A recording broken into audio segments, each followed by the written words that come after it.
Après un démarrage dans le vert et un trou d'air en milieu d'après-midi, le CAC 40 il finit la journée sur un nouveau repli, moins 0,18%, valait 4 938 points. Alors malgré un indice d'activité PMI manufacturier chinois rassurant à 53,1 points en août, eh bien le marché français il est pénalisé par des nouveaux cas de Covid-19 en Europe et par aussi l'appréciation de l'euro, alors que la monnaie unique a franchi brièvement le seuil de 1,20$ pour 1 euro durant la journée. Aux États-Unis, bonne surprise aussi du côté des indicateurs avancés avec un indice ISM manufacturier à 56 en août, supérieur au chiffre de juillet et meilleur qu'attendu. Il est d'ailleurs au plus haut depuis novembre 2018. Le Dow Jones progresse de 0,17% vers 17h45 et le Nasdaq est encore à un nouveau record, plus 0,85% à 11 875 points. Citons la hausse de 2,5% d'Apple ou de 33% de Zoom. Le spécialiste de visioconférence a révisé à la hausse sa prévision de chiffre d'affaires annuel dans la foulée de résultats trimestriels supérieurs aux attentes. Et puis on parle encore toujours de Tesla qui vient d'annoncer une augmentation de capital de 5 milliards de dollars. Le titre recule, pour une fois, de 2,3%.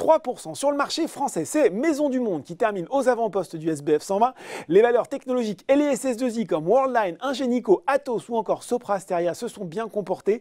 Bonne séance aussi pour les valeurs du luxe Kering et LVMH qui ont bénéficié des bonnes statistiques chinoises pour août dont je vous parlais. À noter enfin Suez qui termine à l'équilibre. Réuni en urgence, le conseil d'administration du groupe a rejeté l'offre non sollicitée de Veolia qu'il juge porteuse de grandes incertitudes, je cite, Veolia qui recule lui de 3,04%. Côté baisse, cette fois-ci ça patine pour les constructeurs auto. Renault est à la traîne. Alors en août, le marché français des voitures particulières a baissé de 19,8% par rapport au même mois de l'année précédente. La marque au losange chine un repli de 20% sur la période, alors que Peugeot résiste bien mieux, ou un 8,42%, ce qui n'empêche pas le titre de reculer de 2,4% sur la journée. Séance difficile aussi pour les foncières exposées à l'évolution de la crise sanitaire. Clépierre et Unibail-Rodamco-Westfield sont pénalisés, en repli également CGG et ADP, alors que des discussions autour d'un plan de restructuration sont en cours chez l'exploitant d'aéroports parisiens.